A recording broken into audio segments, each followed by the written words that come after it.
श्रीमद् भागवतम के चौथे स्कंद के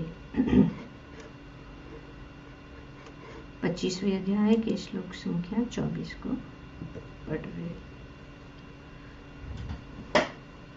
तो ये जो रूपक यहाँ पे श्री नारद मुनि बता रहे हैं महाराज प्राचीन भारत को,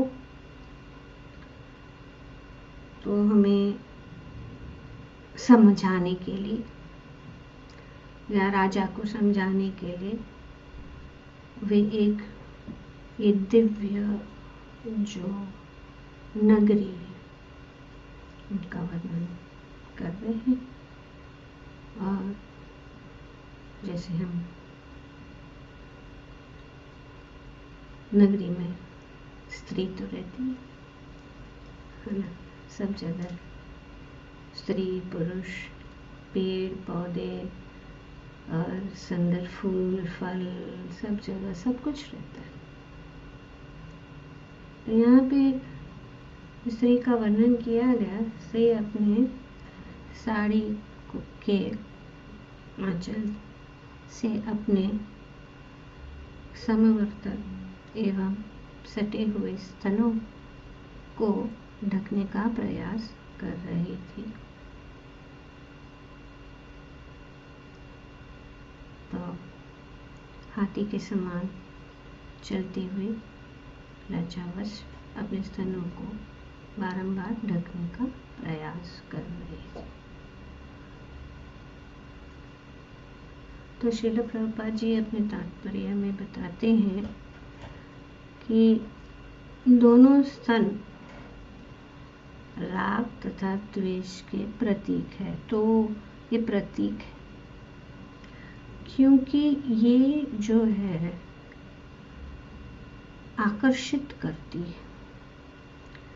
जैसे कि यहाँ पे बताया गया है कि ये पुरुष को आकर्षित करती है। इसीलिए नियम है कि जब हम मंदिर में जाते हमें जिस स्थान में है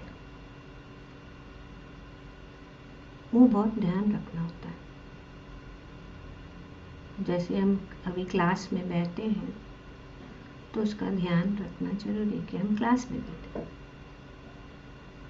हमें बाहर जो बैठ के चर्चा करते एक दूसरों को देखते हैं को बातें भूलते रहते हैं, वो क्लास में नहीं होना चाहिए। जो हमने पहले भी अभी शुरुआत में सबको बताया, ये ग्राम कथा नहीं, हरे कृष्णा सब कह देता है, सबको हरे कृष्णा बोलना जरूरी है।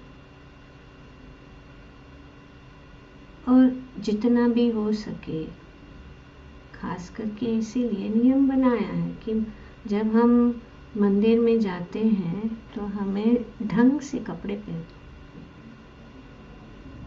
माताओं को बहुत जरूरी है ना, कि ये ध्यान में बहुत रखें कि अपना शरीर ढका हुआ रहना चाहिए। बाहर जो है वो बात अलग है, लेकिन भक्तों को तो सभी जगह, क्योंकि कभी कभी जॉब करना होता है, ये करना होता है, तो फिर शर्ट पैंट पहनो। या अभी तो कुछ ऑफिसेस में कोऑपरेट्स में लड़कियों को भी शर्ट पैंट पहनना पड़ता है। तो इसीलिए यहाँ पे ये वर्णन किया गया। और प्रभुपाद जी ने भी नियम बनाया कि जब हम मंदिर में आते तो साड़ी पहन के आना चाहिए। माताएं अलग बैठती है, इसके लिए नहीं कि माताएं पुरुष में कोई दोष है या माताओं में दोष है। दोष इसका नहीं है, दोष ये राग और द्वेष का है कि जो कुछ भी चीज़ें हमें भगवान से दूर ले जाती है उसको हमें नहीं करना है। ये प्रतिकूल चीज़ है। अनुकूल चीज़ों को भी, हमें अनुकूल चीज़ों को भी स्वीकार करना है, प्रतिकूल चीज़ों को हमें त्यागना है। यही तो ये डेफिनेशन शरणागति का। तो राग और द्वेष ये जो चीज़ है, और ये यहाँ पे प्रभुपाद जी बताते हैं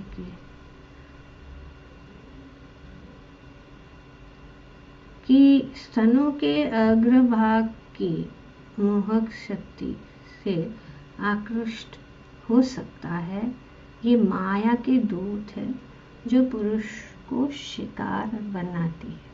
हम देखते हैं कभी कभी मंदिर में जाके ब्रह्मचारी लोग, ब्रह्मचारी हैं वहाँ पे इतने सारे, और हम ऐसे कपड़े पहन के आए तो नेचुरल है जो यहाँ पे बताया गया है कि पॉसिबल है। और फिर ऐसे ऐसे चलना गजगामिनी यहाँ पे वर्णन किया। तो ये सब चीज़ें जो है हमें किसी का पतन का कारण नहीं बनना चाहिए और किसी को डिस्टर्ब नहीं करना चाहिए, खास करके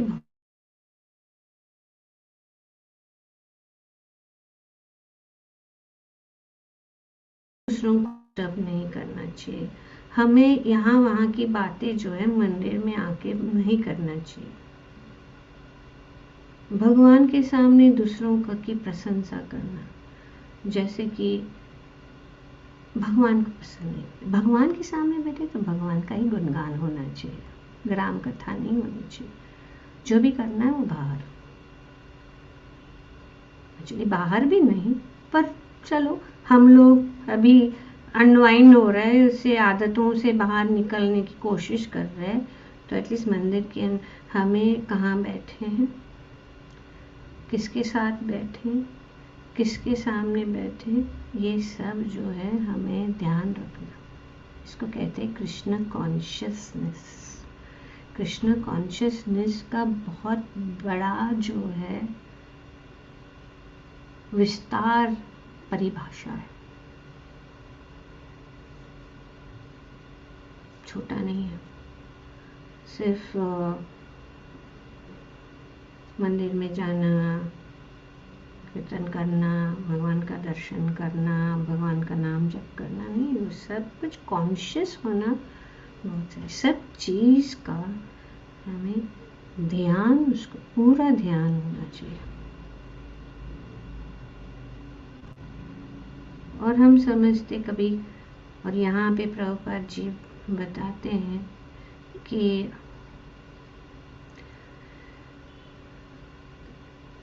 स्तन समान रूप से आकर्षित होते हैं, अतः उन्हें समवृत्तो, यहाँ पे समवृत्तो का शब्द यहाँ पे श्लोक में बताया गया है। समवृत्तो का मतलब यहाँ पे समान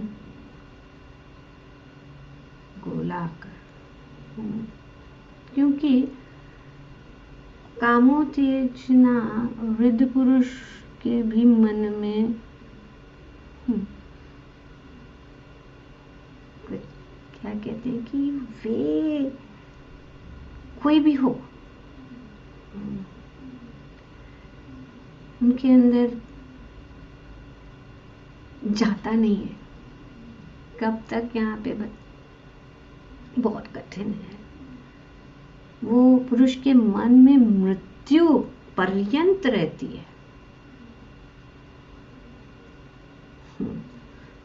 ये याद नहीं आ रहा है, लेकिन एक अकबर और बीरबल का एक मैंने सुना था कहानी, लेकिन अभी याद नहीं आ रही। ठीक है, कभी याद आएगा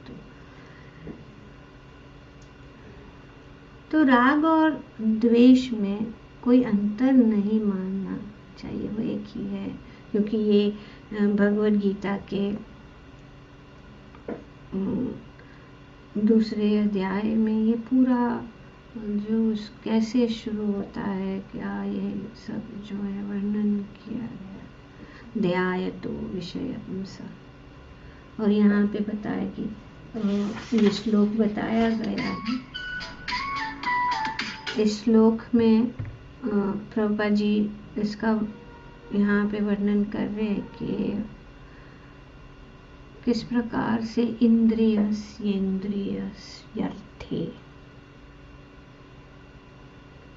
तो इसका राग द्वेषो व्यवस्थितो, कि प्रत्येक इंद्रिय तथा उनके विषय से संबंधित राग द्वेष को व्यवस्थित करने के नियम होते हैं। वो एक बात है, मनुष्य को ऐसे राग तथा द्वेष के वशीभूत नहीं होना चाहिए। तो यहाँ पे राग मतलब आसक्ति, अट्रैक्शन, और द्वेष मतलब अच्छा नहीं, मतलब रिपल्शन, राग और द्वेष। तो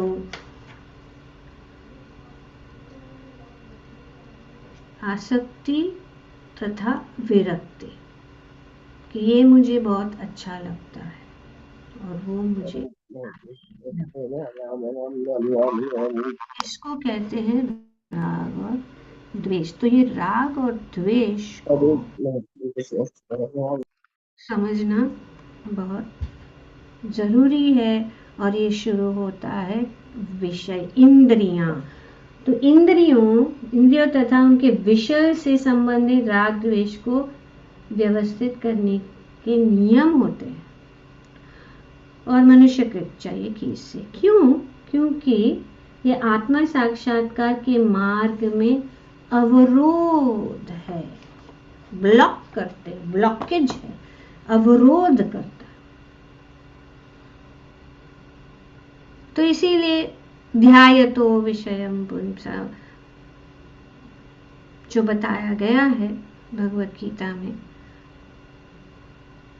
तो पहले देखते हैं, फिर उनका विचार, फिर विचार आता है, तो विचार के बाद में हमें अच्छा लगता है, फिर हमारे राग उत्पन्न कर रहे हैं, उनके लिए आसक्ति हो जाती है वो चीज के लिए, और फिर मन में ये कामना उत्पन्न होती है कि मुझे ये चाहिए, और जब मैं उसको पाऊंगा या पाऊंगी तो मैं खुश हो जाऊंगी। तो हम जो है आसक्त हो जाते हैं, उन पे आश्रित हो जाते हैं कि यही चीज जो है मुझे जो है आनंद देगी। हम बंध जाते यही बंधन का कारण हमारा है।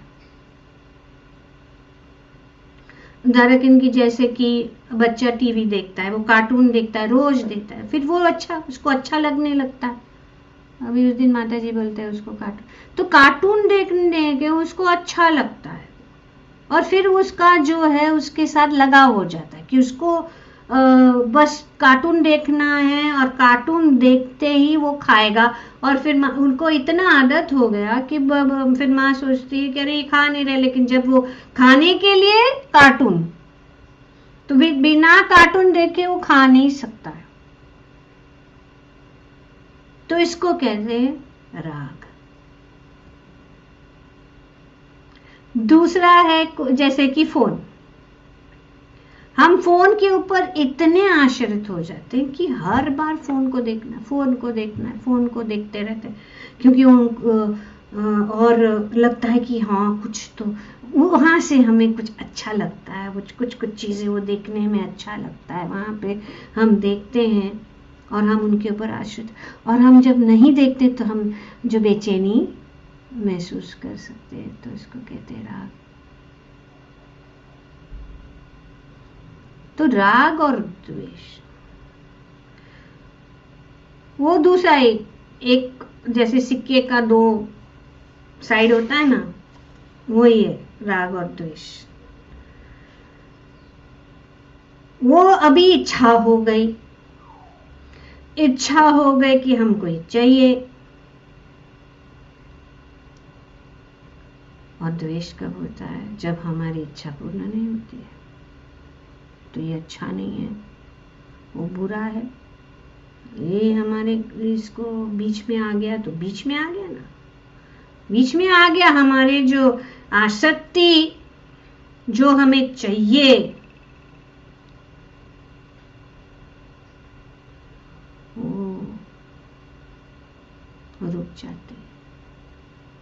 तो क्या होता है कि द्वेष पर हम लोगों से द्वेष करना सीख जाते, चीजों से द्वेष करना सीख जाते हैं। तो ये पूरा फ्लो, पहले इच्छा और फिर रुकावट, फिर क्या हो जाते हैं? फ्रस्ट्रेट हो जाते हैं, घृणा करने लग जाते हैं। और इस प्रकार से हम घृणा करते हैं और हम जो है ढूंढते हैं चीज जहां से वो कोई इस विषय में अच्छा बोलेगा, और अगर कोई उस विषय में बुरा बोलेगा तो द्वेष उत्पन्न होता है। यह आध्यात्मिक जीवन में भी ऐसे। हमें सबको सबकी प्रशंसा चाहिए, वाह वाह वाह, जय जयकार, जय जय जय जय जय। और अगर कुछ किसी और को मिले तो ईर्ष्या हो जाती। और अगर हम चाहते हैं कि सब हमारा सम्मान करे, और अगर सम्मान नहीं करे तो हमें निंदा कोई कर रहा है, तो इस प्रकार से द्वेष ऊपर।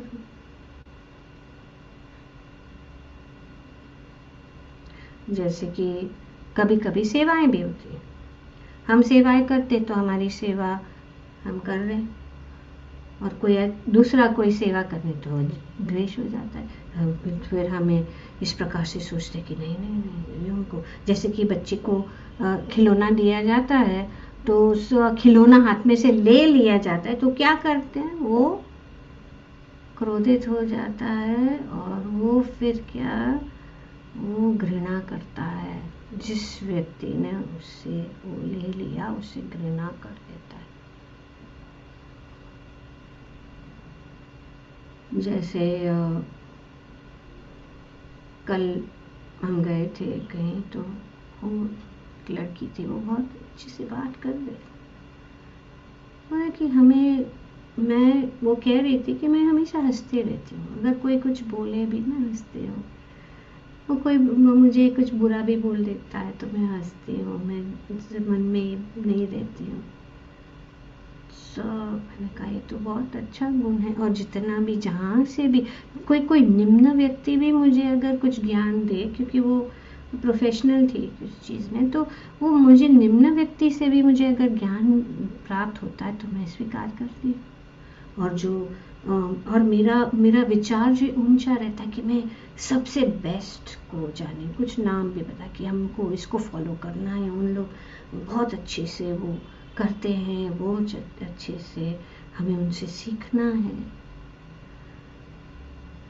हम सोचते हैं अभी हमें अगर कुछ मिल गया तो हम सोचते हैं कि हमको सब पता है, किसी का सुनने की जरूरत नहीं। तो उसको एक कारण इसीलिए राग और द्वेष।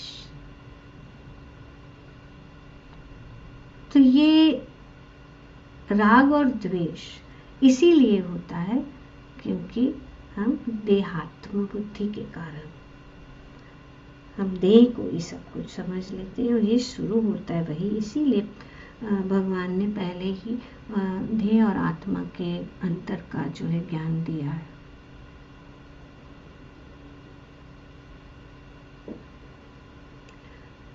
तो इस प्रकार से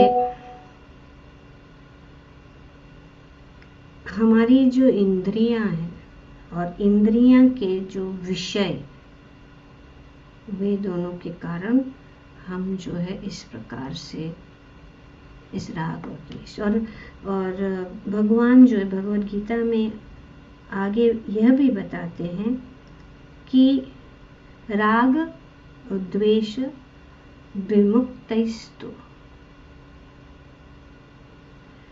कि हमें इस राग और द्वेष से मुक्त होना है। विषयान इंद्रियश्चरम आत्मा वश्य विधेयात्मा प्रसादम अभिगच्छति। तो ये भगवद गीता के दूसरे अध्याय में बताते हैं कि किंतु समस्त राग तथा द्वेष से मुक्त एवं अपनी इंद्रियों को संयम द्वारा वश में करने में समर्थ व्यक्ति भगवान की पूर्ण कृपा प्राप्त कर सकते हैं। तो अगर हम राग और द्वेष के साथ जी रहे तो हम कैसे भगवान की कृपा प्राप्त करें? तो इसीलिए भगवान कहते हैं यहाँ पे राग और द्वेष विनिर्मुक्तैस्तु, कि इससे तुम है मुक्त रहने वाले हो, तो मुक्त हो जाओ इससे राग और द्वेष, क्योंकि ये राग और द्वेष ये जो है हमें कष्ट में डालते।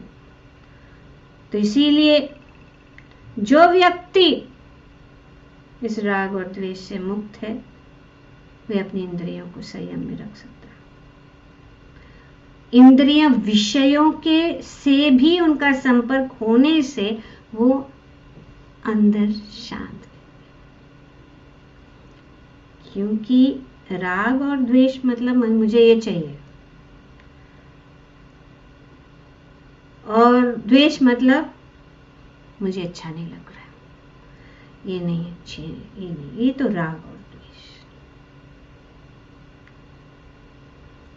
तो विषयान इंद्रियश्चरण मतलब कि इस भौतिक जगत में जीते हुए ही हम देख रहे हैं, सुन रहे, चख रहे हैं, कार्य कर रहे हैं, जो भी हम कर रहे हैं उसे हमें नियमित करना बहुत जरूरी। अपनी आत्मा विषय विधेयात्मा कि अपनी इंद्रियों को कंट्रोल में रखना, मन को कंट्रोल में रखना, और नहीं कि हम ऐसे इधर भागे उधर भागे, भागते रहे। ऐसा नहीं हो सकता है, इसीलिए हम अशांत हो जाए।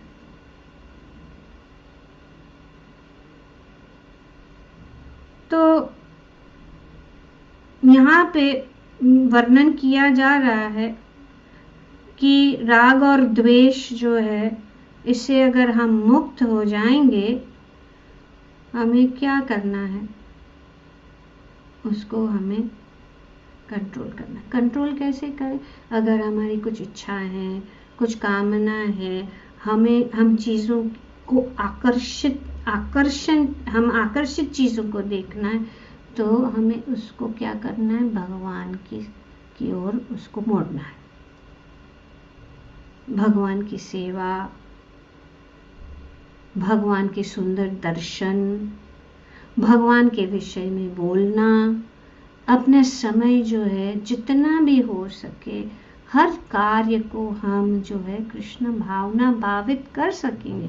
और अगर हम कृष्ण भावना भावित रहेंगे 24 घंटे, जो वो संभव है, असंभव नहीं है।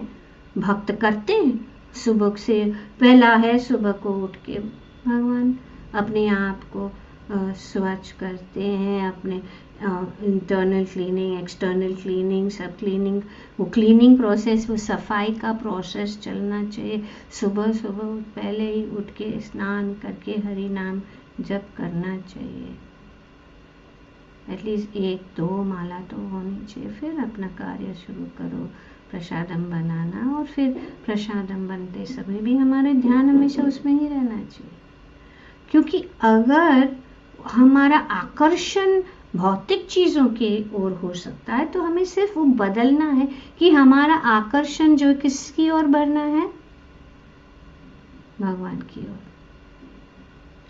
उससे क्या होगा, अपने आप काम हो जाएगा। अगर हम कहेंगे कि नहीं हम अभी राग से दूर रहेंगे और द्वेष से दूर रहेंगे, नहीं होगा। पर अगर हम अपने कार्य को, अपनी इंद्रियां और इंद्रियों के विषय में हम लगाएंगे, जो भी चीजें हैं जो हमारे पास है, क्योंकि उससे तो हम मुक्त नहीं हो सकते, हमारी इंद्रियां हमेशा हमारे साथ ही रहे, पर हमारा विजन को बदलना है, हमारी दृष्टि को बदलना है, और ये है कृष्ण कॉन्शियसनेस, दृष्टि को बदलना है। अगर हम बहुत सारा माला कर रहे हैं, बहुत सारा पढ़ रहे हैं, बहुत अच्छा है, लेकिन उससे हमारी दृष्टि और हमारे हृदय में परिवर्तन नहीं है, हम फिर भी चाहते हैं कि हमें सम्मान मिले, पोजीशन मिले, भक्ति में भी, ये भी भौतिक ही है। जो नॉर्मल लाइफ में हो रहा है, लोगों को पोजीशन ही चाहिए ना, किस्सा गद्दी का, बस गद्दी प्राप्त करना है। तो ये बहुत कठिन हो जाता है। जैसे कि उदाहरण लीजिए, 2 भक्त है, माधव उसका नाम, वो उसका बहुत आसक्ति से, भक्ति में भी ऐसा उसका बहुत आसक्ति है कि वे जो है भगवान की फूल माला बनाए, बहुत सुंदर फूल माला, फूल को अच्छी तरह से माला में वो हर दिन सुबह जाता है, बाहर जाता है, फूल, हाँ, अच्छे अच्छे फूल को देख के वो तोड़ के लाकर बहुत सुंदर माला, और फिर वो सोचने लगता है कि मैं तो बहुत अच्छा सेवा कर, मेरे से अच्छा सेवा कोई नहीं कर सकता है, और मुझे ऐसा अच्छा ये उनको अनुभव ऐसे फील होता कि मेरे से अच्छा गालन कोई नहीं बना सकता है, और भगवान मुझसे बहुत प्रसन्न हुए। तो ये जो है उसका लगाव या राग जो है, वे किस में बदल दिया कि लोग मुझे पहचाने, लोग मुझे मेरी प्रशंसा करें। तो माधव इस प्रकार से सोच रहा था। पर एक दूसरा भक्त था, गोपाल, वो मंदिर को साफ करता था, वो इस प्रकार से सेवा करता था। तो एक दिन जो पुजारी ने उनको कहा कि आप ये आज भगवान के लिए माला आप बनाओ, और वो बहुत खुश हो गए, और वो बहुत ही साधारण भाव से, साधारण रूप से, इतना भव्य नहीं माला, लेकिन साधारण भाव से उसने बहुत अच्छा जो है माला बनाया। और उस दिन ऐसा हुआ कि जो उसने साधारण सा एकदम सिंपल माला बनाया और भगवान को जब चढ़ाया गया तो वो इतना भव्य लगने लगा कि सब लोग जो है ने कहा कि अरे भगवान तो आज बहुत अच्छे लग रहे हैं। और माधव जो वहां पे था उसने देखा उसके हृदय में, ये तो गोपाल ये साफ करने वाला और मैं इतना अच्छा सा माला बना, तो उसके हाथ हृदय में द्वेष उत्पन्न हो गया। तो राग और द्वेष किसके प्रति? गोपाल के प्रति। तो ये डिवोटी रिलेशनशिप्स में भी ये आता है कि राग और द्वेष में हमें सेवा का भी लगाव नहीं होना चाहिए। अगर हम सेवा को लगाव में लगाव रखते, नहीं हम ही गाएंगे, नहीं हम ही ये करेंगे, सेवा करें, ये सेवा करेगा, तो मतलब हम उसको कहते राग। और जब कोई बीच में आ जाता है द्वेष, तो उनके नुक्स निकालने लग जाते हैं। हम सब जंपिंग, हम कितना भी सुंदर गा रहे हैं, कितना भी सुंदर माला बना रहे, कुछ कितना भी, हमें उससे वो लगाव नहीं होना चाहिए। हमें यही देखना है कि मुझे सौभाग्य प्राप्त हुआ कि मैं सेवा करूं, और जब तक भगवान चाहे वो मैं सेवा करने के लिए तैयार। और अगर कोई मेरे से भी अच्छा या और कोई चुना जाए तो उनको भी जो है मैं उनका प्रशंसा करूं। तो ये राग और द्वेष भक्ति में। ये भक्त क्या, कुछ दिन पहले हमने देखा कि जब भगवान द्वारका में थे, आप लोग को ये कथा पता होगी, जब भगवान द्वारका में थे तो भगवान के पास गरुड़ गए और उनको कहा कि हे भगवान, मैं इतना तेजी से सब जगह आपको ले जा सकता हूं, तो मुझसे अच्छा जो है ये सेवा और कोई नहीं कर सकता है। भगवान ने मुस्कुराए, भगवान मुस्कुराए और फिर सुदर्शन चक्र ने भी सोचा कि मैं तो बहुत शक्तिशाली हूँ, मेरे से ज़्यादा शक्तिशाली कोई नहीं।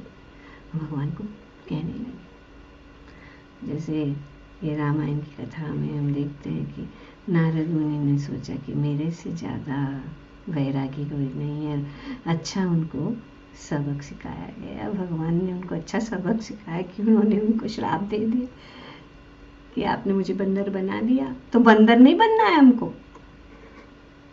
बंदर बनने की बात है जब हम अपनी प्रशंसा करते हैं और वो भी भगवान के सामने। शिव जी ने नारद मुनि को कहा कि तुम बोल रहे ना, तुमने कामदेव को कंट्रोल में कर दिया है, तो ठीक है, तुमने मुझे बोला, लेकिन विष्णु के सामने जाके मत बोलो। उसने सोचा नहीं शिव जी क्या, वो मेरे से द्वेष कर रहे, एनवी से जाके बोला और परिणाम हमने देखा। तो इस प्रकार से गरुड़, सुदर्शन और सत्यभामा ने कहा कि आप तो जब राम सीता, मैं तो सीता से भी बहुत खूबसूरत हूं ना, मैं तो सीता से भी बहुत खूबसूरत हूँ। सत्यभामा कहने लगी, भगवान भी मुस्कुराए। तो फिर भगवान ने गरुड़ को बुलाया, कहा कि गरुड़ ऐसे काम करो, मेरा एक भक्त हिमालय में, वहाँ पे वो क्या कर रहा है, ध्यान कर रहा है, और आप जाओ उनको पास और कहो कि श्री राम द्वारका में आए और आपको मिलना चाहते हैं। तो गरुड़ गया, वो तेजी से फट करके पहुंच गया हिमालय में। फिर कौन हो सकता है, हनुमान जी को कहा कि श्री राम द्वारका में आपको बुला रहे हैं, इतना भी नहीं पूरा। तो एक ही झटके में हनुमान पहुंच गए द्वारका और गरुड़ देखता रह गया, ये क्या हो गया। सोचा कि अरे मैंने सोचा कि मैं ही सबसे तेज फास्ट पहुंच गए। जब पहुंच गए तो वहां पे सुदर्शन ने उनको रोकने के लिए आप कौन है, कहाँ जा रहे हो।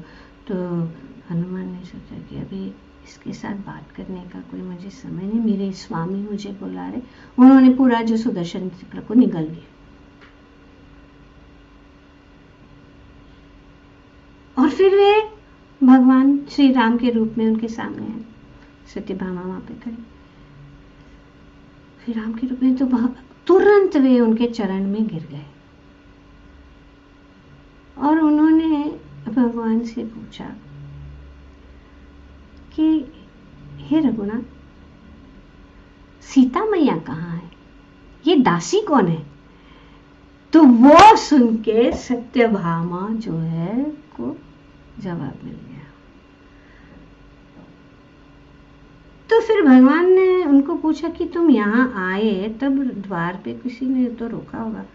उन्होंने बोला हाँ, एक था चक्र एक चक्र था, मुझे आपकी सेवा में तुरंत आना था, तो मैं उसको निगल गया।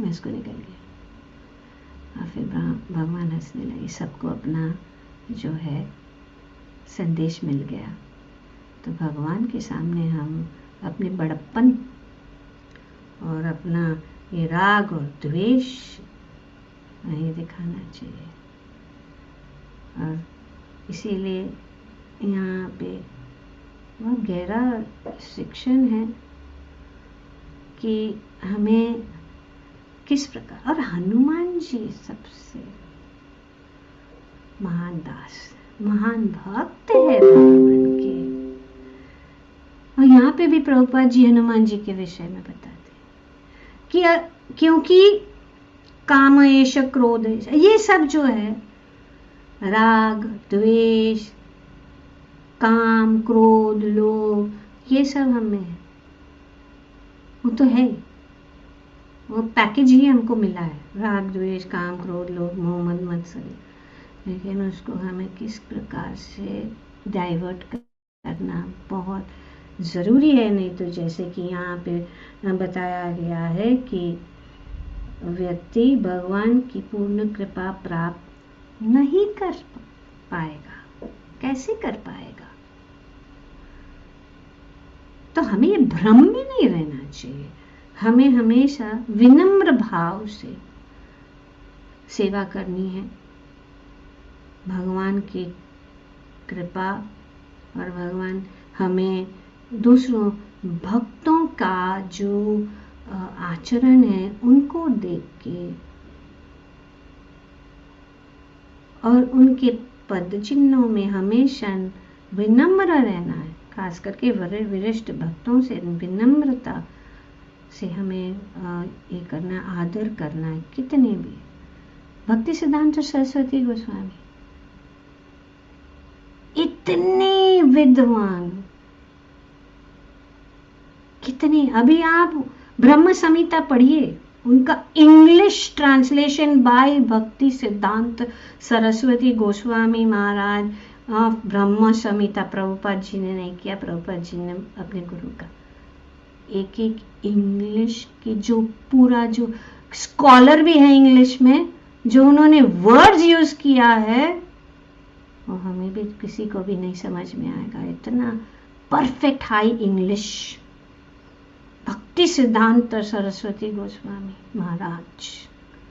लेकिन जब उन्होंने, उनके पिता उनके गुरु ने उनको कहा कि तुम गौर किशोर दास बाबा जी से दीक्षा ले,